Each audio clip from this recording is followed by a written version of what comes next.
assunto agora é clima aqui no Agricultura BR e para falar a respeito deste assunto nós vamos conversar com Bruna Peron, ela que é meteorologista e participa desta edição conosco ao vivo pela internet.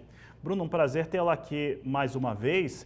E como que está a previsão de chuvas, principalmente no centro-sul do Brasil, que tem a sua produção de milho em segunda safra e também de pastagens, inclusive essa chuva que ocorre, que ocorreu, que tem ajudado a ter uma resistência maior por parte do pecuarista em relação a preços baixos. Bruna, como é que fica o clima? Boa tarde, seja bem-vinda. Boa tarde, pessoal. Boa tarde a todos. Com relação assim, à chuva aí dos próximos 15 dias, vamos falar assim, vem em boas condições aí para o sul do país, tá?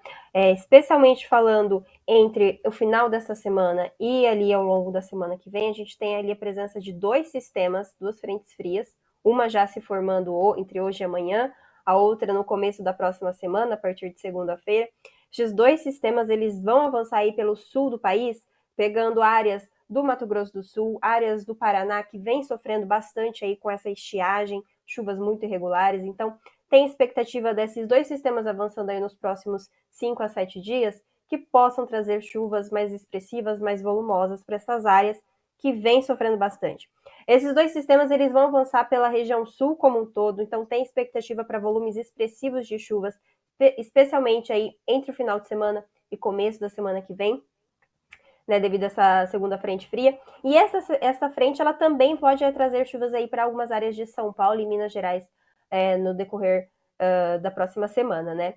E com relação a essa chuva, então, principalmente eu acredito que o pessoal do Mato Grosso do Sul e do Paraná, ela deve vir uma boa hora, porque a gente já está ouvindo muitos relatos, né, de perdas, principalmente ali do milho segunda safra, por causa dessa estiagem. Está muito complicado ali, porque as instabilidades elas vêm se formando na região, mas a chuva ela está ocorrendo de forma muito irregular. Então os volumes estão vindo muito variáveis. E a expectativa é que para esses dois próximos sistemas as chuvas venham com um pouco mais de abrangência, né, trazendo um certo alívio para alguns produtores, né? E também, claro, para a pastagem, as chuvas aí desses próximos dias devem ainda favorecer, contribuindo aí com a manutenção da umidade no solo, né? E também outro destaque que eu gostaria de trazer é a partir da próxima semana, né? Depois que a gente tiver essa frente fria avançando aí para o sul do país, né? A partir de segunda-feira, conforme esse sistema ele vai avançar durante a semana que vem sobre o centro-sul do país, na sua retaguarda a gente tem já um declínio um pouco mais acentuado das temperaturas, tá? Uma massa de ar frio ela deve entrar ali no sul do país, especialmente a partir do dia 17. Não tem ainda expectativa de um frio intenso ou risco para geadas, aí a gente ainda não está falando disso, pois não é o caso. Mas o declínio ele será um pouquinho acentuado, especialmente para as áreas do sul, onde as temperaturas podem até ficar abaixo ali dos 15 graus durante as manhãs. Algumas regiões, principalmente regiões de serra, pode ficar mais próximos ali dos 10 graus. Mas não há expectativa de um frio tão intenso, até porque durante as tardes as temperaturas elas podem se elevar um pouco mais, né? Então, fica aí esse alento aí para o pessoal do milho, principalmente de Mato Grosso do Sul e do Paraná, né? Essa chuva aí dos próximos dias.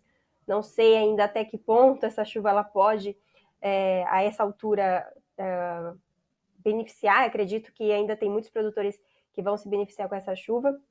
E também, claro, esse declínio das temperaturas para o final da próxima semana. Bruna, essa chuva que vai chegar, né, essa frente que chega no sul do Brasil na próxima segunda-feira, você está dizendo que ela avança, né, para estados do centro-oeste e sudeste, no caso Mato Grosso do Sul e também São Paulo. Ela avança com a mesma força, com a mesma determinação que ela chega no sul? No sul tem uma expectativa maior de chuva mesmo em relação aos estados? Sim, ela vem mais intensa, principalmente na porção oeste da região sul. Ela até pode pegar de forma um pouco mais intensa o extremo sul do Mato Grosso do Sul, mas de fato, quando ela atinge ali a altura de São Paulo e Mato Grosso do Sul, ela perde um pouco a intensidade. Isso, infelizmente, acontece, é meio que normal acontecer. mas ela tem esse risco, sim, de vir uma chuva um pouco mais intensa, principalmente nessa região de fronteira ali entre o Paraná e o Mato Grosso do Sul, né? Porque essa frente, ela vem um pouco via Paraguai, então ela vem um pouco da porção oeste aí da América do Sul, né? E ela avança sobre a região sul, pegando o Rio Grande do Sul em cheio praticamente, né? Então ali a gente tem risco para temporais, tá? Chuvas mais intensas, mas a gente tem esse risco também de uma chuva um pouco mais volumosa, especialmente nessa fronteira ali entre o Paraná e o Mato Grosso do Sul, e o extremo sul, eu falo assim, bem na divisa mesmo com o Paraná, ali de São Paulo, né? Aquela divisa ali pode vir também um pouco mais intensa. Mas o restante desses dois estados, né, centro-norte de São Paulo e de Mato Grosso do Sul, tem expectativa para chuvas, mas já é um pouco menor, né? As chuvas já devem vir um pouco mais irregulares, pancadas, pode ter uma condição de um tempo mais fechado, mas não aquela chuva tão abundante assim, como deve ocorrer nas áreas mais ao sul. Bruna, uma pergunta clássica nesse período em relação à migração dos fenômenos climáticos El Niño e Laninha. Isso de fato ocorre e ele vem com qual intensidade essa troca entre os fenômenos? Sim, a gente já está em processo de desintensificação do fenômeno El Niño, né? Principalmente nesse último mês, o fenômeno ele tem perdido forças, né, lá no Oceano Pacífico. E a gente deve entrar agora entre a final de abril, principalmente ali em maio, a gente deve entrar na neutralidade, que é quando a gente não tem nenhum dos dois atuando. E tudo indica que a gente deve entrar numa característica de laninha ali durante o inverno. A gente acha que pode vir um pouco mais para o final do inverno do que propriamente agora no começo da estação, né? Então, ali para julho, agosto, talvez, que aí de fato a gente tenha confirmação, o estabelecimento, né, do fenômeno Laninha. Com relação à intensidade, a gente ainda não pode falar se vai ser um evento forte, um evento fraco. A gente não tem como medir isso agora, nesse momento, né? Os modelos americanos que fazem essas predições, eles até indicam que pode vir uma laninha de moderada a forte intensidade, mas a gente fazer essa previsão para lá outubro, novembro, dezembro, é muito incerto, né? Os modelos nesta época do ano, eles conseguem dizer assim muito bem, olha, a gente está em transição, a gente está entrando numa laninha, mas eles não conseguem ainda nos indicar exatamente a intensidade. Então, por isso que a gente não fala em intensidade neste momento, né, nesta época do ano, porque os modelos ainda são muito incertos com relação a isso. O que a gente tem visto, e também visto em alguns outros padrões, né, analisando outros fenômenos que podem influenciar ali, a gente não tem visto uma laninha de forte intensidade, tá? Como a gente já viu alguns lugares comentando, a gente não está acreditando que ela venha com forte intensidade. Acreditamos sim numa laninha entre fraca a moderada, mas não de forte intensidade. Tá certo, Bruno. Bruno, eu vou fazer uma pergunta que está chegando de alguns grupos de produtores que estão nos acompanhando.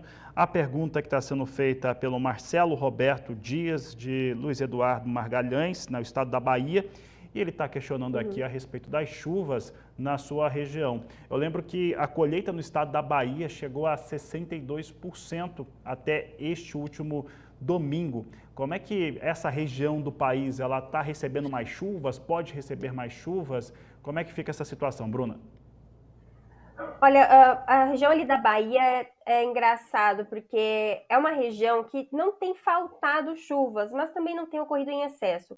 Os episódios de chuvas ali, eles têm ocorrido principalmente mais ao norte do Mato Piba. Quando a gente pensa no Mato Piba ali, a gente pensa umas chuvas mais frequentes ocorrendo Piauí, Maranhão, Tocantins. Na Bahia, as chuvas elas têm ocorrido muito irregulares. E este cenário ele vai se perpetuar para os próximos dias, tá? A gente não tem expectativa de chuvas tão abundantes ou tão frequentes aí para a Bahia, especialmente essa porção oeste, né, do LEM, tem condições para pancadas, mas elas devem vir muito picadas, sabe? Aquelas pancadas mais final de tarde, que pode cair numa fazenda ou na outra. Mas, assim, falar numa chuva frequente e abundante aí para essa região nos próximos dias, a gente não vê esse cenário, tá? Tem condição para um tempo mais seco e apenas pancadas mais espaçadas.